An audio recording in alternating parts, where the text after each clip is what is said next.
Welcome to video 1 of the 10-part series. Today, we're going to go over how to upload a list properly into Touchpoints, and we're going to go over the Edit Profile tab to adjust the settings as well. So in order to upload a list into Touchpoints properly, what you're going to want to do is go to Upload List right here on the left-hand side, and you're going to click the Sample button. What that's going to do is it's going to open up a sample Excel sheet. Now this format in the sample sheet is the format that you have to upload the information into Touchpoints so it knows where to put the first name, last name, and what order into the system. So what we're going to do is just go ahead and delete the example information. Then you're going to want to open up the list that you want to upload into Touchpoints. So I have this made up list here. And what I'm going to do is I'm going to go ahead and copy all the first names.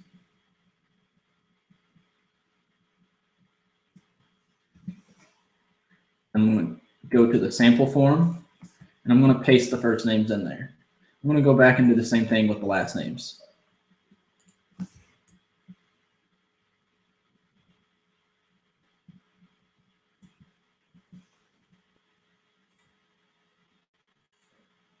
going to paste the last names in, and then I want to go over and grab those cell phone numbers.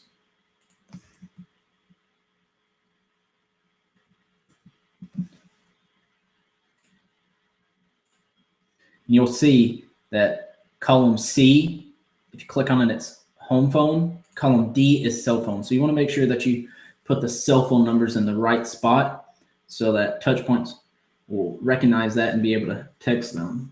So let's paste those cell phone numbers in. And you would do the same thing if you had the email addresses or the date of birth. So the next thing we're going to do is when we upload this list into Touchpoints, we want it to be assigned to a certain group. So I'm going to name this just test group.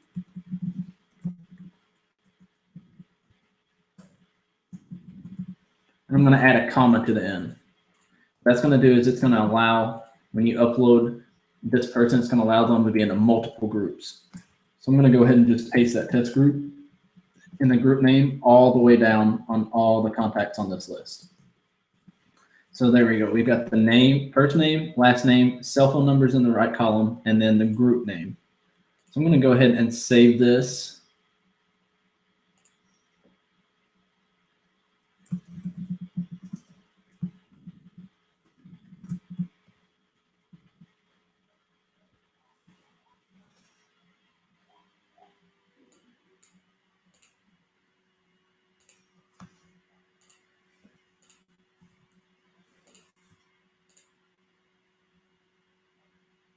Okay, so I've got it saved. Now I'm going to go into Touchpoints, and I'm going to back out of this right here. So I want to go into Touchpoints, and I want to build a group. So before you can assign anyone to a group, you've got to have it built. So I'm going to go ahead and name this test group, just like the spelling, everything identical to the name that I put on the list. So I'm going to go ahead and submit that and have that group built out. So now when I come back in, I'm going to go to Upload List. I'm going to go grab the new list in the right format that Touchpoints requires, and I'm going to attach it there. Now before I submit, what I'm going to do is I'm going to select first name and last name. And what that does is it scrubs the contacts that you currently have in Touchpoints to the list that you're uploading. So if there's any duplicates, instead of adding John Doe twice, it's just going to combine any information that you're uploading. If there's any new information that's not in the system, it's going to update that, but keep it all under one contact. So right now, if I wanted to upload that group into Touchpoints, I'd go ahead and just submit.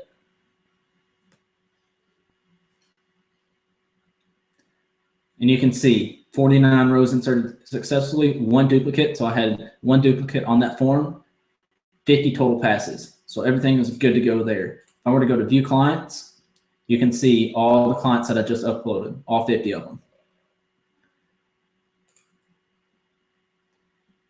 So now I'm going to go here to the Edit Profile tab, and that's on the far right-hand side.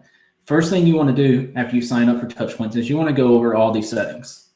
So we're going to go ahead and start at the top. Make sure your name, address, everything's good. Right here under the office phone, you want whatever number if someone were to call the number that you're texting them from, you want that number forwarded to. So if you want it forwarded to your office line, then you would put your office phone number in. If you want it forwarded to your cell phone, you put your cell phone number in. So go ahead and make sure that there's a number in there. That way, if someone tries to call that number back, that it gets forwarded to the right number. The cell phone.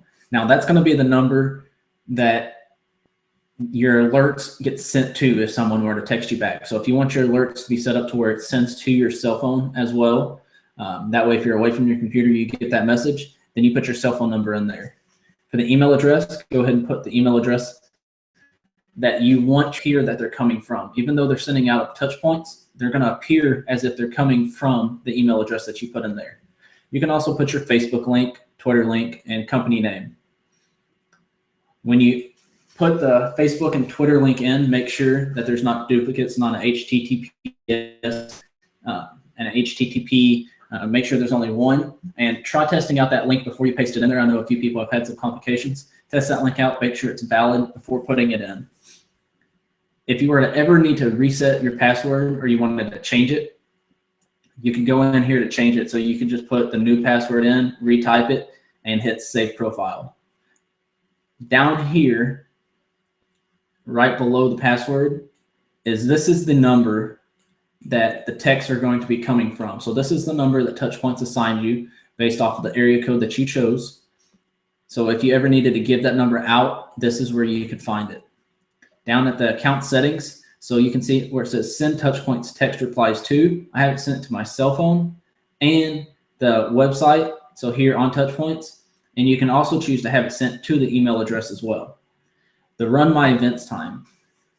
So when you're building out the campaigns and you're having text messages go out on day 2, 4, 6, whatever the case may be, and you've got emails doing the same, the time that you have chosen right here, and it goes from 8 a.m. to 6 p.m., that is when all your messages are going to go out for the day.